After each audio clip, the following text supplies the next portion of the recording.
नाट्यकार नाना कदम त्याच्याचबरोबर आनंद चंदनसे, नांदेडहून आलेले माजी न्यायाधीश जोडे, सन्माननीय व्यासपीठ अनिल जाधव आणि इतर सगळी मंचकावर उपस्थित असणारी पक्षातील सर्वच प्रतिष्ठित कार्यकर्ते, बंधू आणि भगिनी,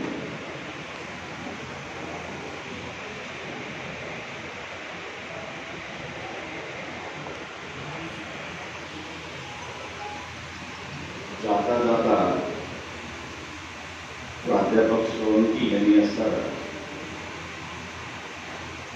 आजच्या परिस्थितीचा असणारा उल्लेख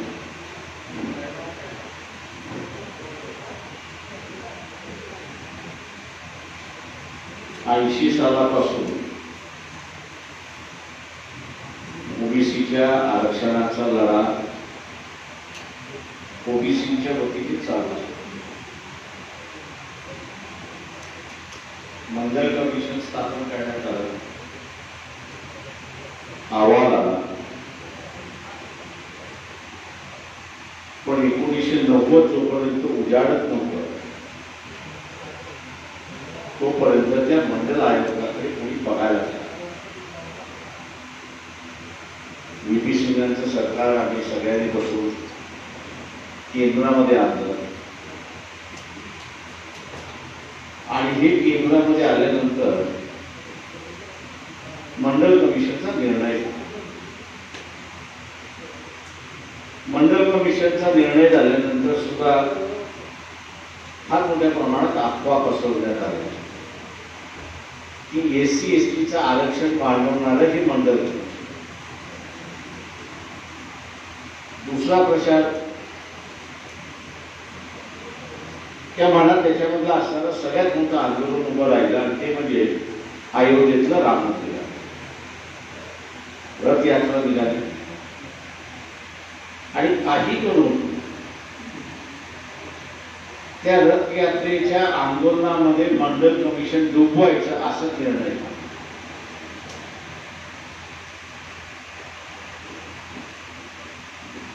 ते डुबवणं त्यावेळी शक्य झालं नाही.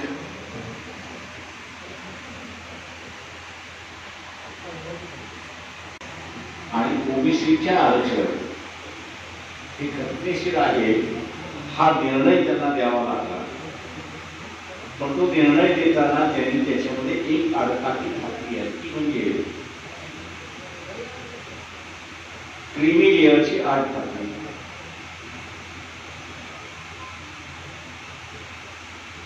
ओबीसी मधला जो क्रीमी लेअर आहे त्याला आरक्षण नाही, ओबीसी मधला जो गरीब आहे त्याला आरक्षण लागू होईल. ओबीसी ही माहिती मान्य केली.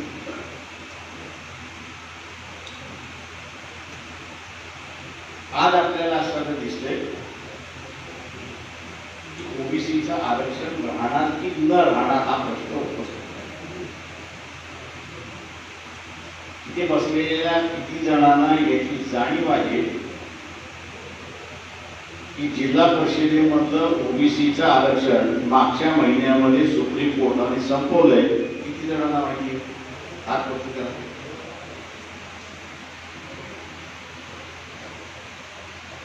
या सभेमध्ये फक्त असं 4 जण आहेत की ज्यांना माहिती आहे की जिल्हा परिषदेमधलं आणि पंचायत समितीमधलं ओबीसीचं आरक्षण संपलेलं आहे.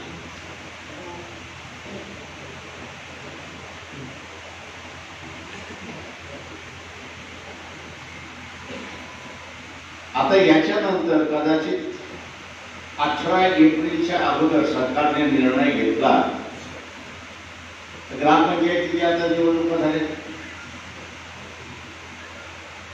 ग्रामपंचायतीच्या याच्यामध्ये जे ओबीसीचे निवडून आले त्यांची निवडणूक रद्द केल्या जाईल.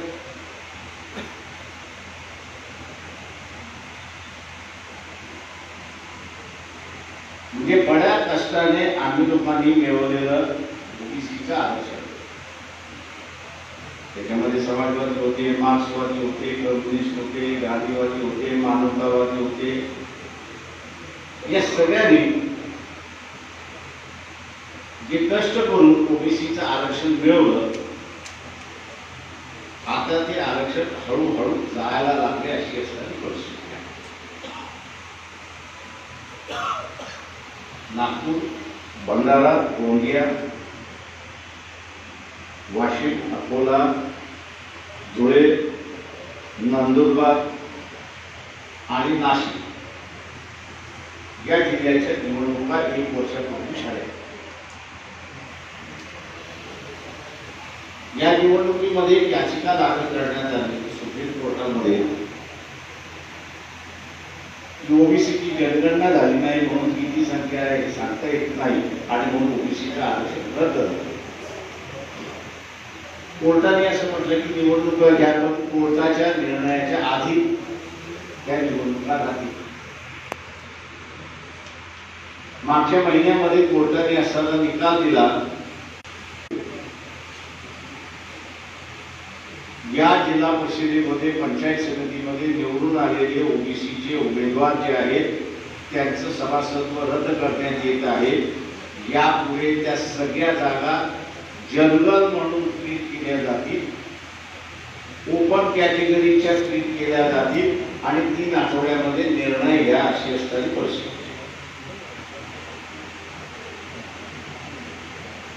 या निर्णयानंतर ग्रामपंचायतीच्या निवडणुका झाल्या. कोर्टामध्ये जाऊन आपली फजिती होऊ नये म्हणून या महाराष्ट्राचं ग्रामविकास खातं जे आहे ते ग्रामविकास खातं यांना ओबीसीना निवडून आलेल्यांना रद्दबातल ठरवण्याचा असणारा निर्णय घेत आहे. कदाचित पंढरपूरच्या निवडणुकीच्या नंतर 18 तारखेनंतर सुद्धा घेतील, पण हा निर्णय घेणार आहे की आपण लक्षात.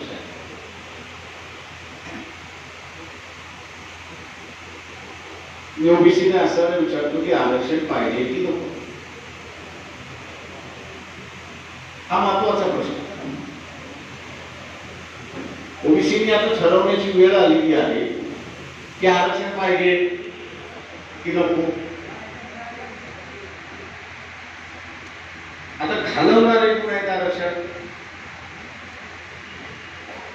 तर धर्मवादी आहेत, RSS आहे, बीजेपी आहे, काँग्रेसवाले, राष्ट्रवादीवाले, सेनेवाले,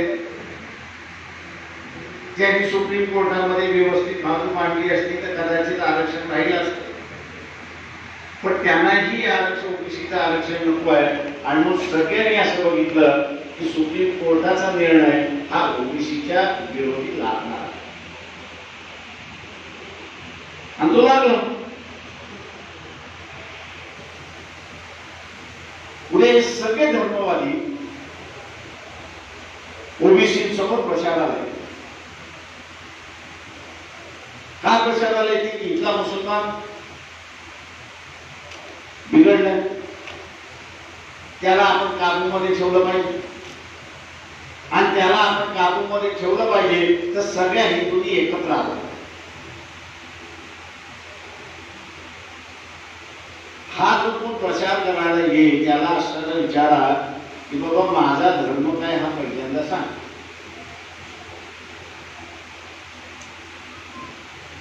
ज्या ओबीसी मध्ये हा प्रचाराला येईल त्याला पहिल्यांदा विचारा की बा या महाराष्ट्रामधल्या ओबीसीचा धर्म काय हा पहिल्यांदा सांग.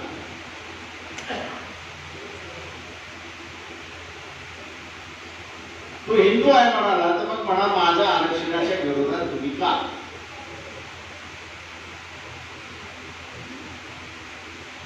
मग माझ्या आरक्षणाच्या विरोधात का? ओबीसीच्या आरक्षणाच्या विरोधात का? आपण धर्मबंधू आहोत. आपण जर धर्मबंधू आहोत तर मग मला मिळालेल्या घटनेने आरक्षण याला विरोध करून काढून घेण्याची तुमची कारवाई का? की त्याला असं विचारा की बा मी मुसलमान झालो म्हणून मला असं विरोध आहे.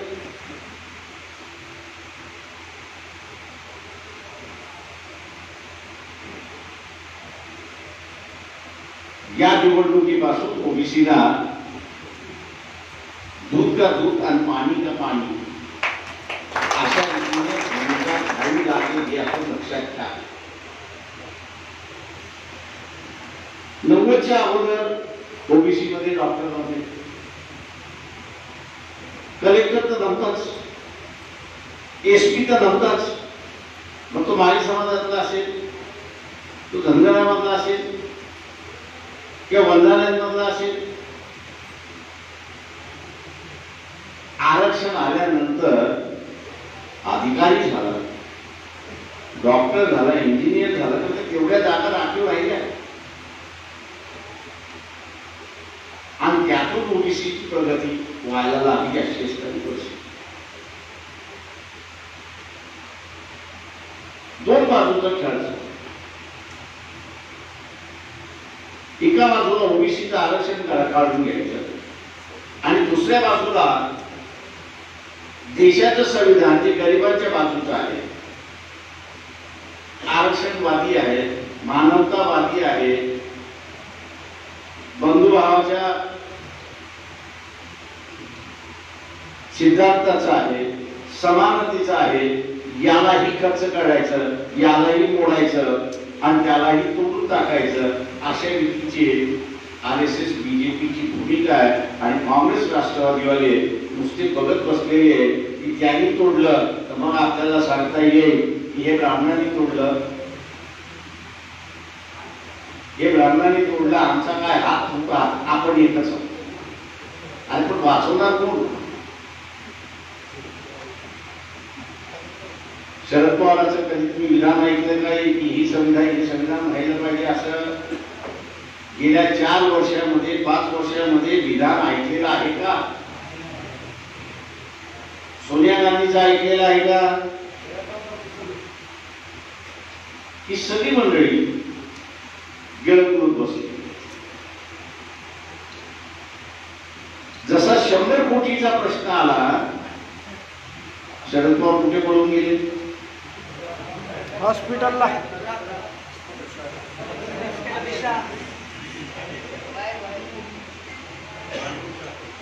कोणाकडे? अमित शाह. अमित शाह तडीपार माणूस असेल पण असत नाही. गृहमंत्री. गृहमंत्री काय करू शकतो? गृहमंत्री काय करू शकतो? हात टाकू शकतो. त्यांनी हात टाकू नये म्हणून त्याच्याकडे होतात. आता असे जे लोटांना घालणारे जे राजकीय पक्ष आहेत यांचं प्राधान्य कोण? याचं प्राधान्य कोण? तुम्ही किती? त्यांची बांधिलकी कोणाकडे? तुमच्याकडे की त्यांच्याकडे?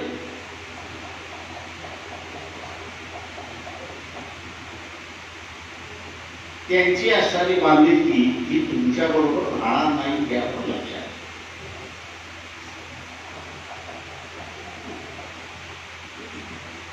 राजकारणामध्ये एक गुंडखोरीचा एलिमेंट आहे. गुंडखोरीच्या प्रवृत्तीची माणसं तर त्या सत्तेवरती बसतात.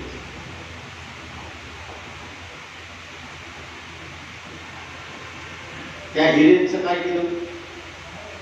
हिरेंची व्यक्ती ऐकली आहे का? ऐकली. तिचं काय केलं? कोणी मारलं?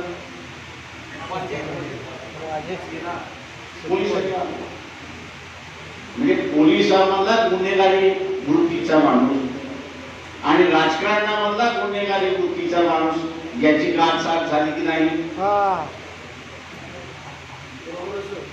आता ही गाठसाठ झालेली महिन्याला 100 कोटी कोणाकडे मागतात आहे?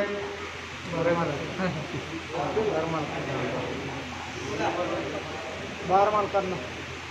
दारूवाल्याकडे मागतात आहे, डान्स बारवाल्याकडे मागतात आहे.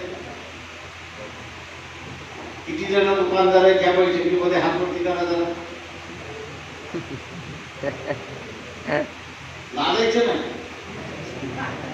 एक पण नाही. आता ते असं डान्स बार आणि दारूवाल्याकडून गोळा करतात. आता यांच्याकडून जर पैसे आले नाही तर तुमच्याकडून गोळा करणार की नाही? वाघाच्या तोंडाला एकदा रक्त लागलं की तो थांबतो, तो पिसळ.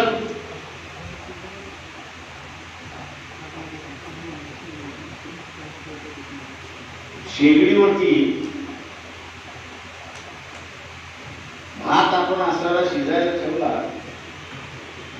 तो शिजला की नाही त्याच्या टोपामध्ये एकूण एक दाणा नाही बघत आपण, त्याच्यातले 2-4 दाणे आपण उचलतो, दाबून बघतो आणि त्याच्यावरनं आपण सांगतो की नाही हा शिजलाय किंवा ह्याला अजून असणार 2-4 उकळ्या येऊ द्या म्हणजे तो शिजेल. समाज व्यवस्थेमधलं सुद्धा तसंच आहे. समाज व्यवस्थेमधलं सुद्धा तसंच आहे की गुन्हेगारी प्रवृत्ती दिसली, नजरेस आली, आम्ही अशाला समजत होतो की भारतीय जनता पक्षाचं सरकार केंद्रामध्ये आहे. या गुन्हेगारी प्रवृत्तीच्या विरोधात आम्ही आहोत म्हणून सांगतात.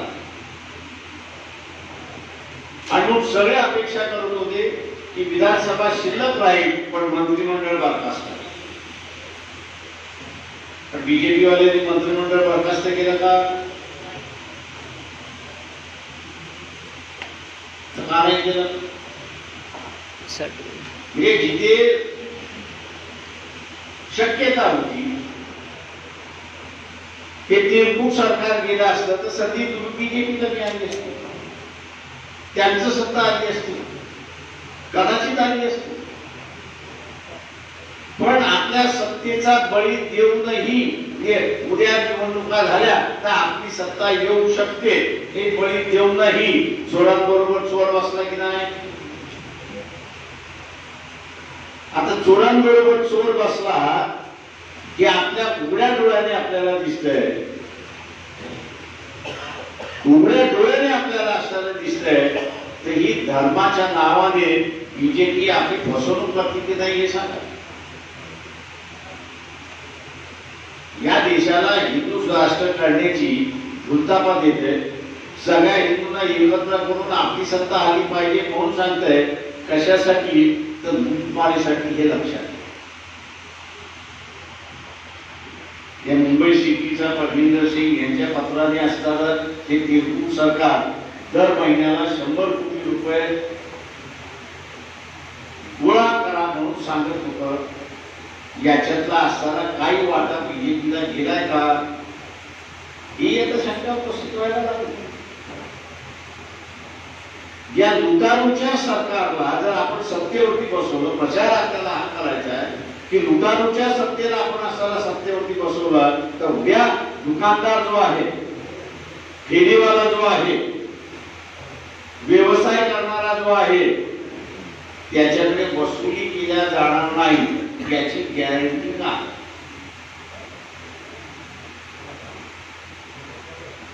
एका सातत्याने तो दारूवाला तर पैसे देऊ शकत नाही, सातत्याने तो डान्सबारवाला पैसे देऊ शकत नाही.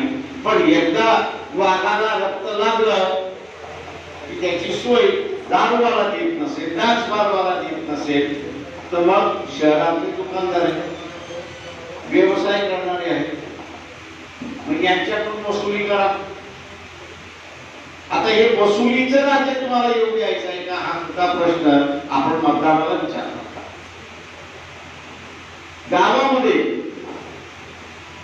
ज्याची 10-12 लाखाची प्रॉपर्टी आहे, हा व्यक्तिगत प्रश्न आपल्याला प्रचार 10-12 लाखाची प्रॉपर्टी आहे, त्यांनी काही सगळी प्रॉपर्टी इन्कम टॅक्सला दाखवलेली नसते ना, थोडं दाखवलं होतच. आणि उद्या त्याला सांगण्यात आलं म्हणजे असणाऱ्या इन्कम टॅक्स मार्फत चौकशी करतो, तो काय म्हणेल, अरे बाबा घे आणि जा मोकळा हो, झालं की नाही वसुली सुरुवात.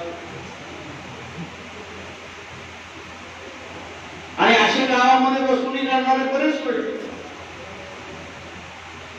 जे लुटारूंचं राज्य करायचं नसेल तर वंचित बहुजन आघाडीचे मोठे हे जे उमेदवार आहेत यांची निशाणी गप अशी आहे. लोकांना आपण सांगितलं पाहिजे की आता तुमच्याकडे पर्याय नाही.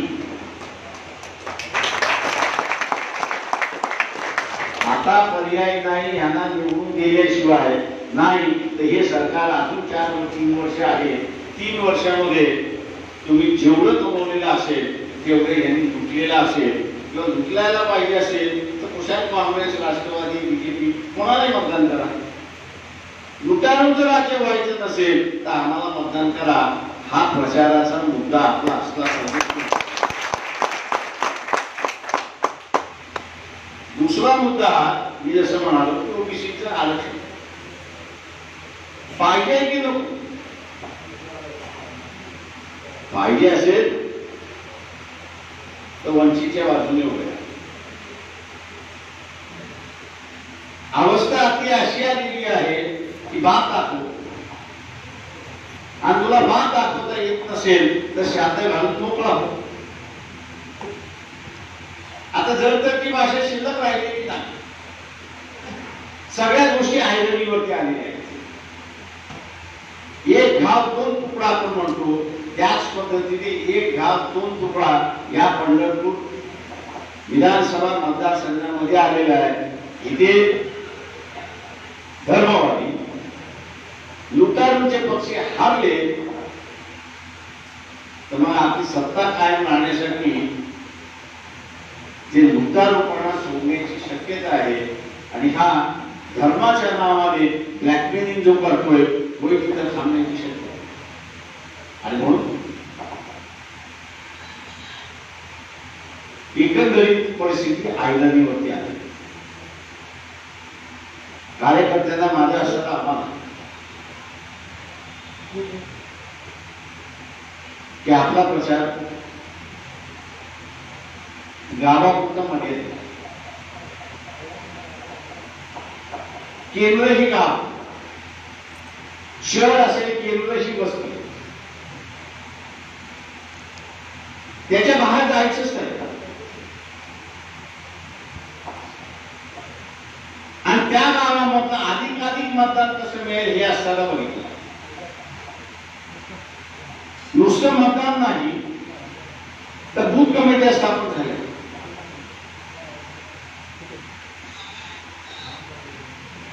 बूथ कमिट्या स्थापन झाल्या पाहिजेत बूथ वाईज.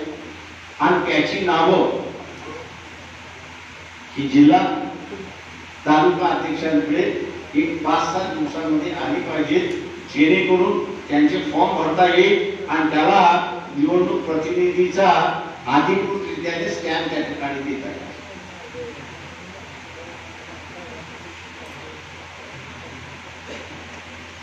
त्याला बूथ कमिटी असेल तर मग वंचितला मिळणारा मतदान हे पहिल्यांदा करून द्या. रांगेत लावून त्याला असं करून द्या. ही बूथ कमिटी असेल तर तिथला प्रचार त्या ठिकाणी असतो.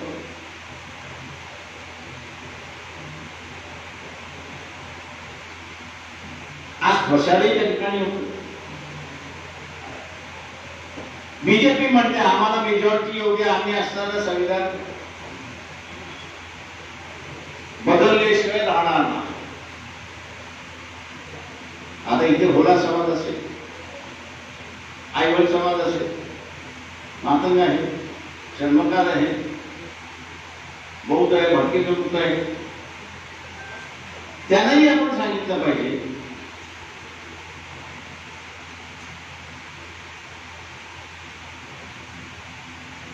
अधिकारवाल्यांनी जगला पाहिजे तर घटना राहिली पाहिजे.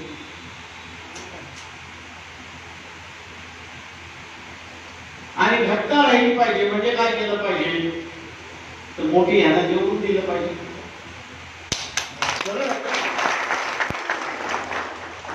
त्या उरलेले सगळे पक्षबद्ध घटना बदला म्हणून घ्या माता काय जण बदलली बदली आपल्याला काय फरक पडतो. ते इथल्या राजकीय पक्षांची मानसिकता काय आहे तर इथल्या कारखान्यांच्या आपल्याला लक्षात येते किंवा इथला असणारा मंगळवेढ्याच्या 35 गावाच्या पाण्याच्या प्रश्नावर आपल्याला लक्षात दरवर्षी उजनीला पूर येतो की नाही येतो की नाही येतो ना येतोय उजनीचं पाणी कुठे जातं खाली कर्नाटक मध्ये कुठे जातं त्या अलमाडीमध्ये कोंबलतात की नाही आपल्या नावाने हा की तुम्ही आमचं सगळं नुकसान करताय मग हे उजनीचं पाणी मंगळवेढ्याला डायव्हर्ट करता येऊ शकते की नाही येते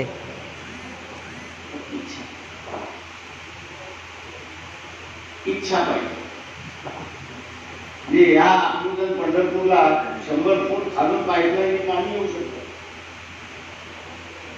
एक दुष्काळी भाग आहे जमीन नाही आहे पण 100 फूट खालून पाणी आणलं म्हणून हा हिरवागार प्रदेश आपल्याला दिसतो मग मंगळवेढ्याच्या भागामध्ये जाऊ शकते की नाही जाऊ शकतं जाऊ शकतो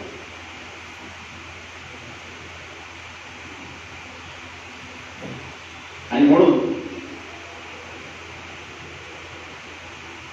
तिथली जी राजकीय व्यवस्था आहे ही राजकीय व्यवस्था अक्कलकोटी राजकीय व्यवस्था आहे येथे किती सहकारी कारखाने बंद आहेत मला सांगा डबगायला आहेत किती मंगळवेढा पंढरपूर मतदारसंघातच विचारतो डबगायला बंद आहेत चालू आहेत पण डबगायला त्याचे चेअरमन कोण कोण आहे आवतडे बालके आवतडे आणि बालके ते दोघं कोण आहेत आता उमेदवार आहेत लोकांचे प्रायव्हेट कारखाने आहेत की नाही आहेत आवतडेच आहे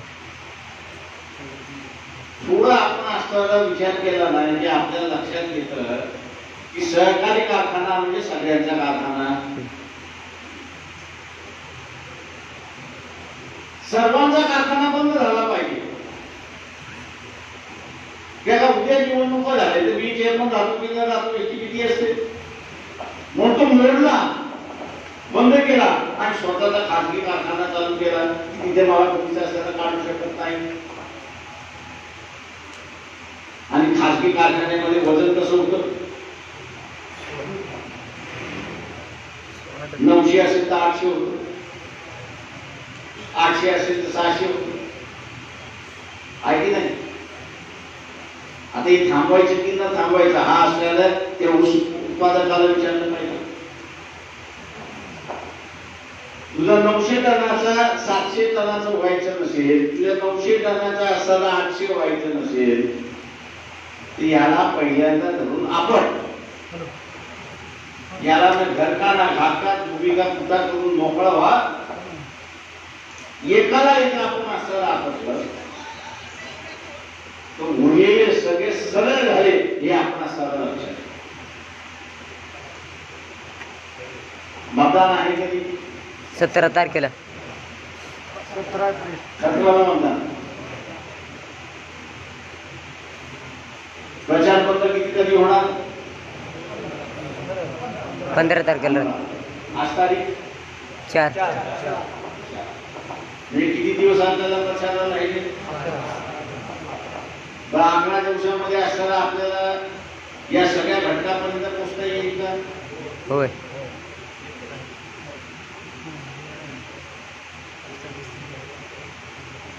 हो एवढा कमी आला हो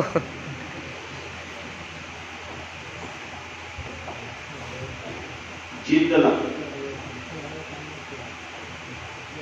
जिंकायची ही जिद्द लागते जिद्द आहे का जिंकायची म्हणून जरा आता बरं वाटत आणि जिंकायचं असेल हे 9 तारखेचं लॉकडाऊन 15 तारखेपर्यंत वाढेल एवढं मी आपल्याला सांगतो खात्रीने सांगतो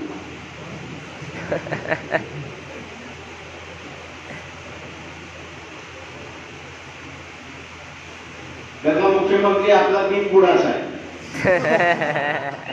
त्याला बुड नाहीच आहे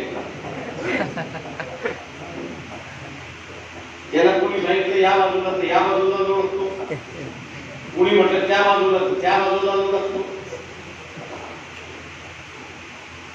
परवा दिवसाचं ऐकलं मी मुख्यमंत्र्यांचं की कोरोनाची लाट आली असं म्हणतो.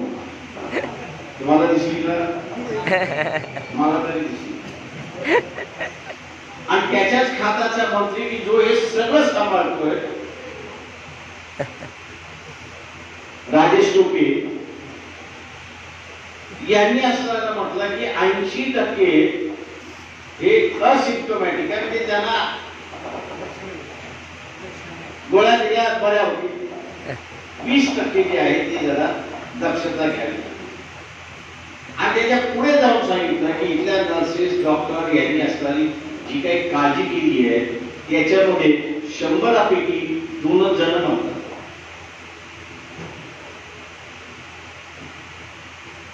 आता हे 2 जण मरू नये असं मुख्यमंत्र्याला वाटतंय. आता ह्याला गमजूतच म्हणावं लागेल की नाही. तर मुख्यमंत्र्याला माझं आव्हान आहे की कोण 2 वाढणार आहे ते आम्हाला सांगा, आम्ही तुमच्याकडे आणून बसवतो. यमदूत म्हणून त्यांचा जीव वाचवा.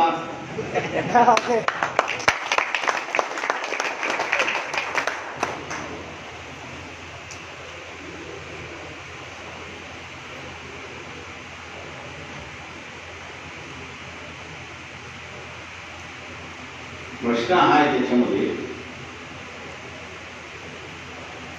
की संडे टू संडे चालते, सॅटर्डे संडे 5 दिवसाचा आठवडा. आता मला सांगा, कोरोना सुद्धा मध्य प्रदेशमध्ये सुद्धा ज्यावेळेस होतो त्यावेळेस चव्हाण म्हणून मुख्यमंत्री आहे, त्यांना असं म्हणाल की तुमचा कोरोना म्हटलं फार चांगला आहे, म्हणजे कैसे दे रहे हो? म्हणजे हफ्तेभर में आता 2 दिन छुट्टी लेता, 5 दिन तो लोगों के साथ रहता, 2 दिन अपनी छुट्टी मनाने जाता. आता मला सांगा की ही सॅटर्डे संडे लॉकडाऊन, म्हणजे शनिवार रविवार कोरोनाने सुद्धा सुट्टी घेतलेली असते. त्याच्यामुळे तुम्ही सुट्ट्या घ्या, लॉकडाऊन करतो आम्ही. आणि उरलेले 5 दिवस कोरोना खेळायला मागतोय, पण तुम्ही त्याच्याबरोबर खेळा. मुख्यमंत्री, माझा असणारा आपल्याला विनंती आहे की या कोरोनाचे जंतूने तुमच्याशी संभाषण कसं केलं एवढंच फक्त आम्हाला सांगा.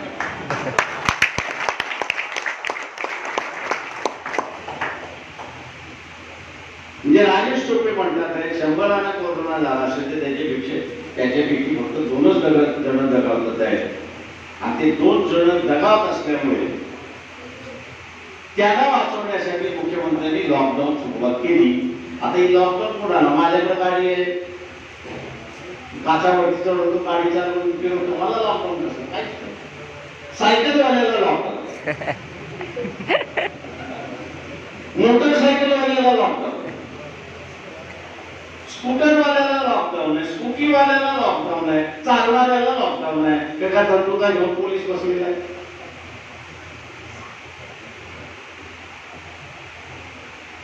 हा भेदभाव का? हा प्रश्न आपण विचारला. म्हणजे 2 चाकी गाडीवाला आणि 4 चाकी गाडी, हे कसं आहे की 4 चाकी गाडीवाला पाहिजे तेव्हा जाऊ शकतो आणि कुठे जाऊ शकतो. 2 चाकीवाला जो आहे तो कुठेच जाऊ शकत नाही. त्याने आपल्या घरामध्ये स्वतःला कोंडून घ्यायला. आता ह्याच्या 2 चाकी माणसाला विचारलं पाहिजे, अरे बाबा तुझे 2 पाय आहेत, त्याच्यामध्ये 2 पायाचं झालं, 2 सायकल आहेत, त्याला 2 चाक आहेत, पण 2 चाकी सायकल झाला. तुला हा अन्याय मान्य आहे का सांग. मान्य नसेल तर या मुख्यमंत्र्याला काढवा.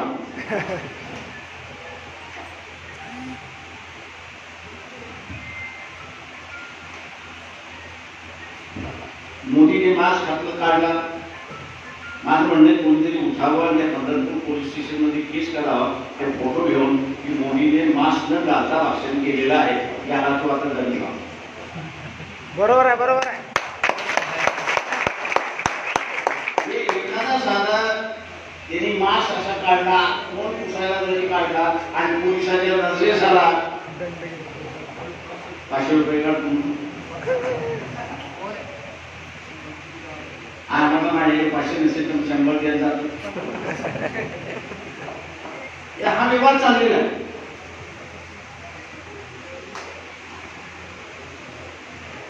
हे कोरोना जे आहे, कोरोना जे आहे हे आहे, याच्याबद्दल दुमत नाही, पण त्याचा जो भाव केला जातो हा राजकीय फायद्यासाठी भाव केला जातो.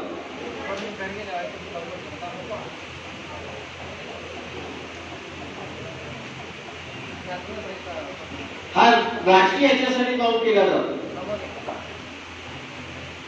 त्याला उद्या तुम्ही मोर्चे काढू नये.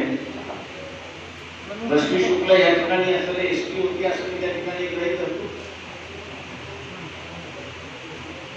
मागचे ज्यावेळेस मला वाटतं मंत्री होते त्यावेळेस शुक्ला इथे असलेल्या सोलापूरच्या होत्या ना या ठिकाणी.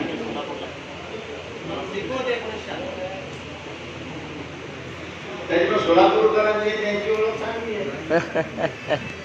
त्यांनी मोर्चा काढून आहे की त्या DCP बाईने जो काही फोन टॅपिंग केलेला आहे आणि ती फोन टॅपिंग मधली माहिती तुम्ही असं जाहीर करा.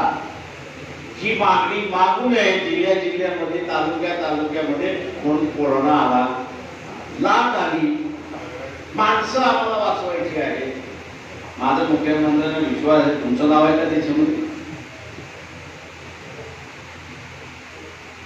कारण मुख्यमंत्री तेवढी गेली करू शकत नाही याची मला पूर्ण खात्री.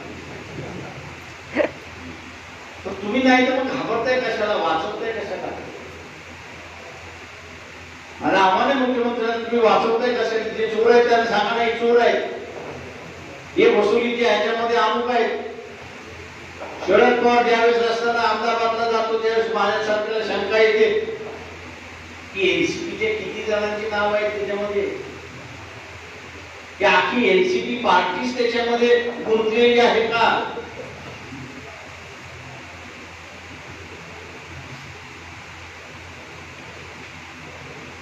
आणि म्हणून कार्यकर्त्याला माझं असं आव्हान आहे की लोकांचा भ्रमनिराश झालेला. तो भ्रमनिराश झालाय म्हणून तो आपल्याला मतदान देईल.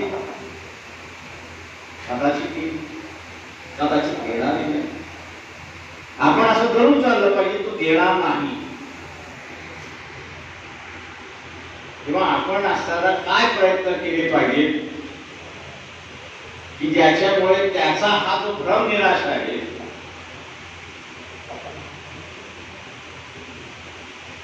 हा भ्रमनिराश आधी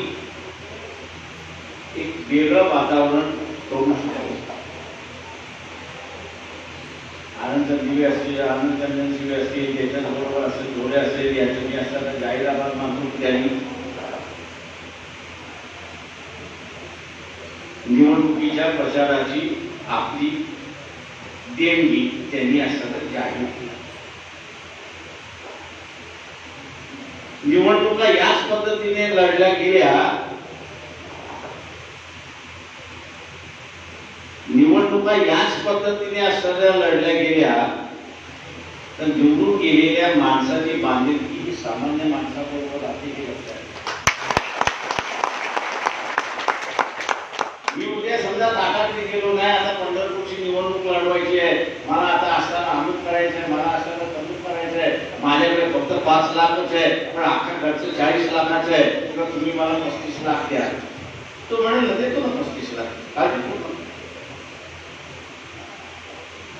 ठीक आहे 35 लाख.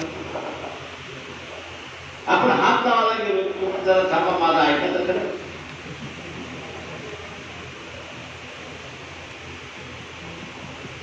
तुमच्या निवडून आलेल्या उमेदवाराला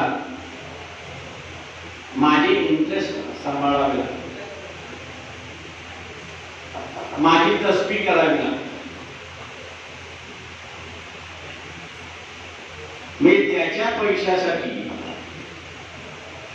लोकांची बांधिलकी राहत नाही. जे निवडणुकीला ज्यांनी ज्या मार्गाने फंड दिला त्याला माझी बांधिलकी होत जाते. याच आजपर्यंत होत राहील, ही भाग आजपर्यंत होत राहिलेला आहे. म्हणून सोडून जे मानलं की यावेळी ओबीसीच्या बजेटमध्ये कटावट झाली, कपात झाली.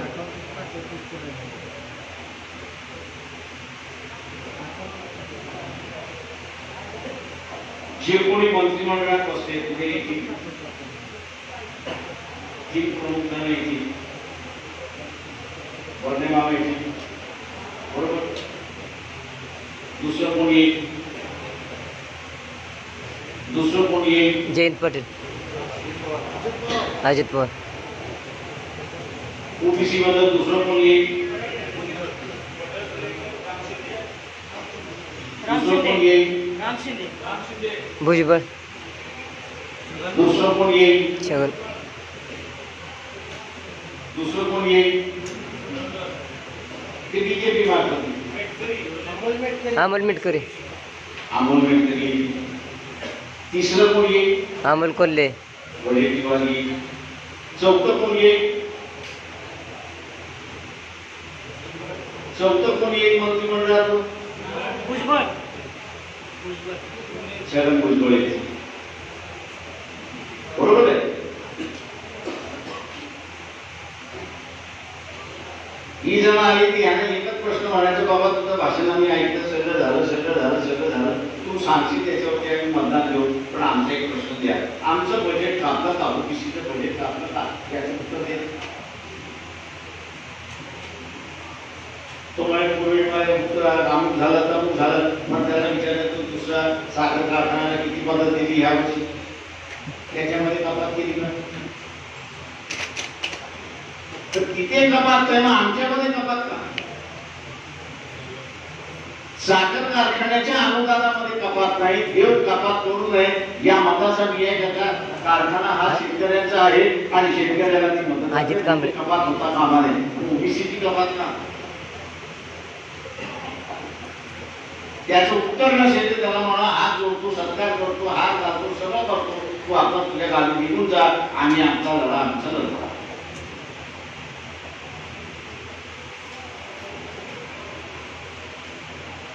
आम्ही आमचा लढा लढतो. तुम्ही मंत्री आहात, हुशार हो. आणखी ओबीसीची स्कॉलरशिप कमी झाली, विषय कमी झालं, बजेट कमी झालं, म्हणून आम्ही तुमचा राजीनामा मागत नाही आहोत. तुम्ही जर कपात केली नसती तर तुम्हाला आमच्या मताचा मागण्याचा अधिकार आहे, पण जिथे ओबीसीच्या बजेटमध्ये कपात झालेला आहे तिथे तुम्हाला आमचं मत मागण्याचा अधिकार नाही, हे ठणकावून सांगण्याचं हिंमत आपण दाखवली पाहिजे, हे लक्षात. ही हिंमत जोपर्यंत ओबीसी दाखवत नाही, तोपर्यंत निवडून गेलेला असणारा इमानदार राहणार नाही.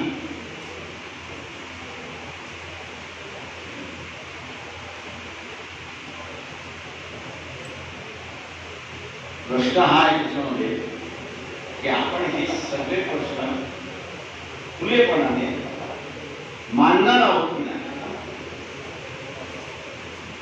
चौकामध्ये मांडले पाहिजे, लोकांसमोर मांडले पाहिजे, चहा पिताना मानले पाहिजे, पान टपरीवरती आपण मानले पाहिजे.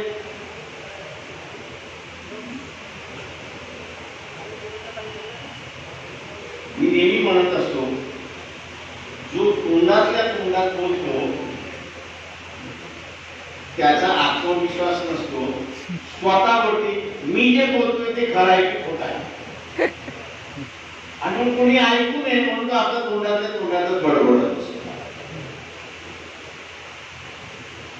ज्याला स्वतःवरचा विश्वास आहे, ज्याला स्वतःवरचा विश्वास आहे, तो ठामपणाने आणि स्पष्टपणे मांडत असतो की हे असं माझं मत आहे. आता मला सांगा, टपरीवरती बसणार नाही, तुम्ही तोंडातल्या तोंडात बोलणार आहात का? नाही, मोर्चावरच आवाज आहे. नाही.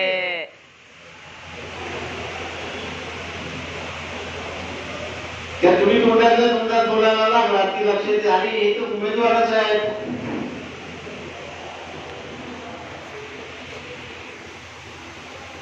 याचा उमेदवार मी दिसतोय म्हणून आपला असा तोंडात बोलतोय.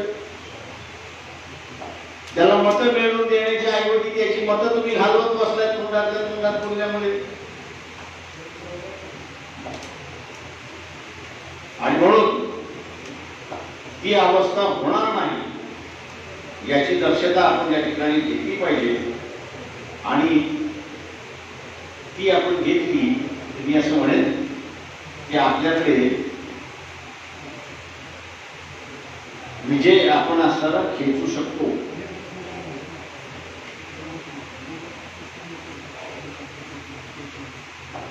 आणि हा विजय नेहमीच खेचून आणावा लागतो हे लक्षात.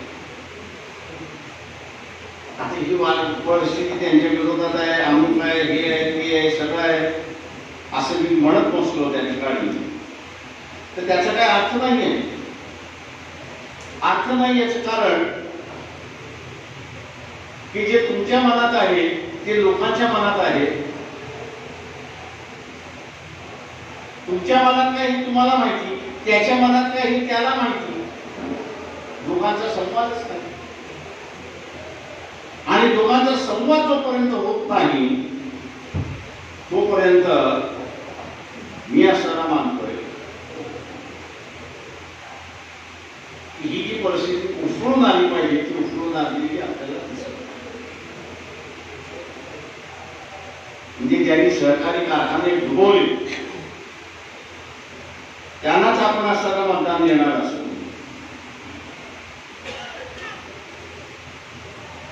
त्यांनाच आपण असताना मतदान देणार असतो. तर तुम्ही लोकांना विचारलं पाहिजे, ज्याने कारखाना डुबवला आणि तुम्ही त्यालाच निवडून देणार आहात तर तुम्हाला डुबवला नाही की तो सरळ वाचवणार आहे. सरळ विचारलं पाहिजे. मताच्या रूपाने आपण ज्यावेळेस म्हणतो की इथला राजा तयार होतो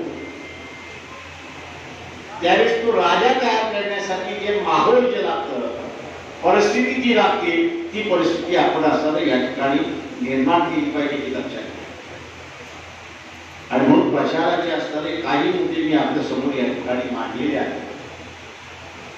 पण त्याच्यातला सगळ्यात महत्वाचा मी जसं म्हणालो की गावामधल्या बूथ वस्त्यांमधल्या बूथ समित्या ह्या सगळ्यात महत्वाच्या.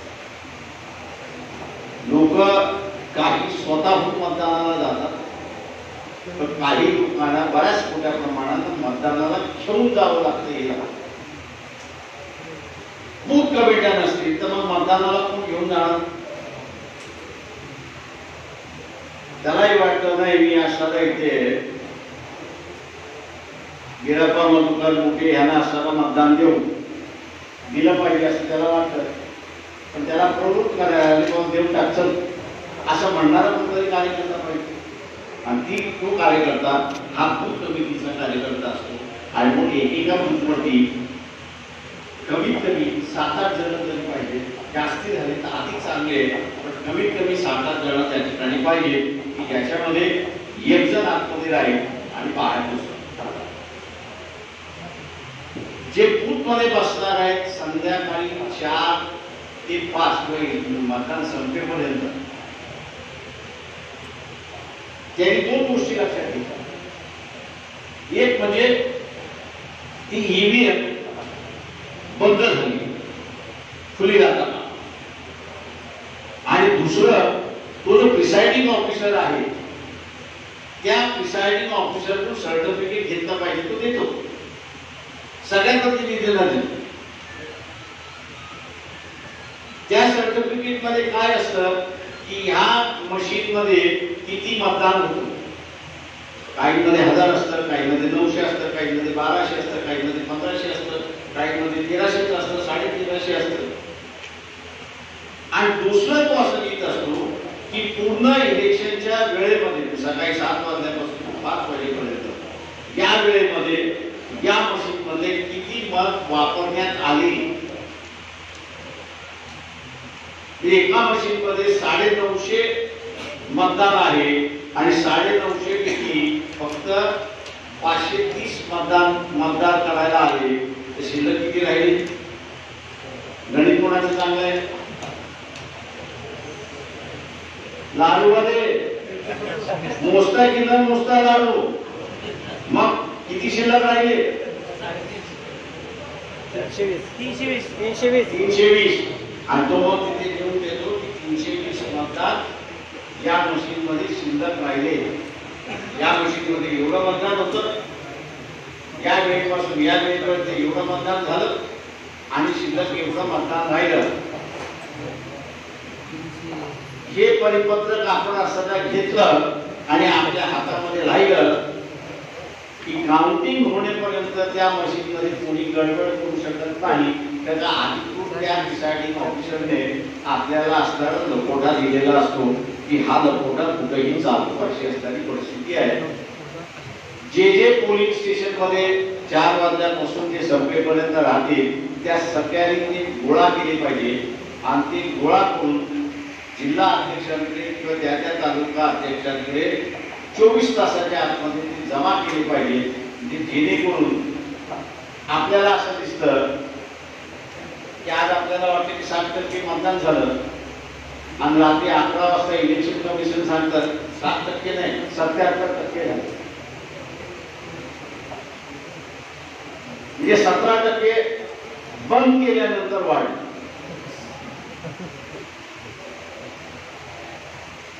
काय ती मशीन बंद केलेली नसते. आणि दुसऱ्या बाजूला आपण हा लकोटा जो घेतला पाहिजे तो लकोटा घेतलेला नाही. लकोटा एकदा तुम्ही घेतला की त्याला ती मशीन बंदच करायला.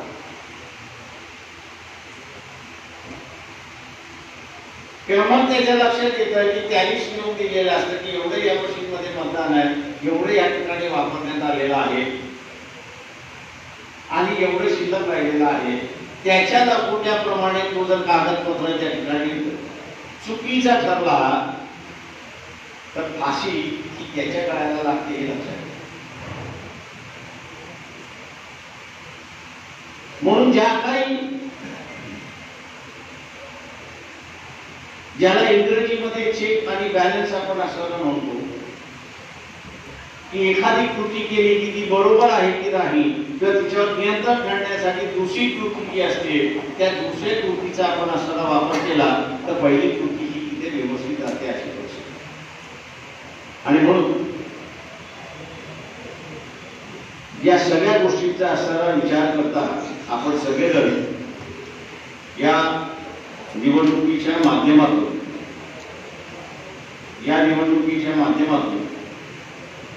वंचित बहुजन आघाडीचा हा पहिला विजय पंढरपूर मधून नोंदवूया.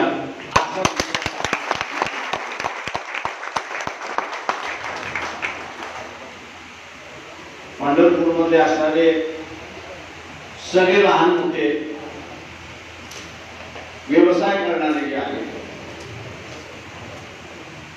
त्यांचा लढा आपण असायला उभा केला. लॉकडाऊन म्हटलं की तोच पहिल्यांदा म्हणतो. तेव्हा या देशामध्ये विश्वास ठेवणारा असणारा एक फार मोठा वर्ग आहे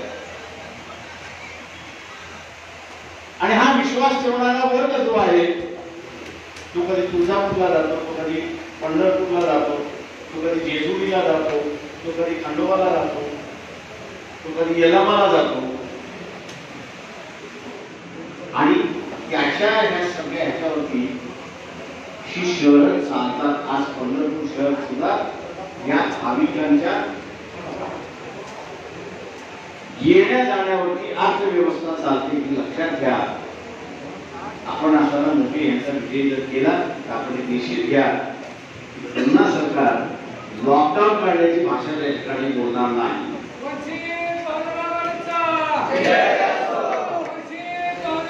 लॉकडाऊन करण्याची भाषा बोलणार नाही तर जो कोणी कोरोना बाधित झालेला आहे त्याला क्वारंटाईन करून कोविडचे सेंटर मध्ये बंद करून त्याला दुरुस्त करणारी भाषा त्या ठिकाणी असताना बोलेल आणि ही दुरुस्त करणारी भाषा बोलवण्याची या सरकारला आपण लावलं पाहिजे. आणि म्हणून मोदी यांचा विजय आपण निश्चित करा. ही अपेक्षा बाळगून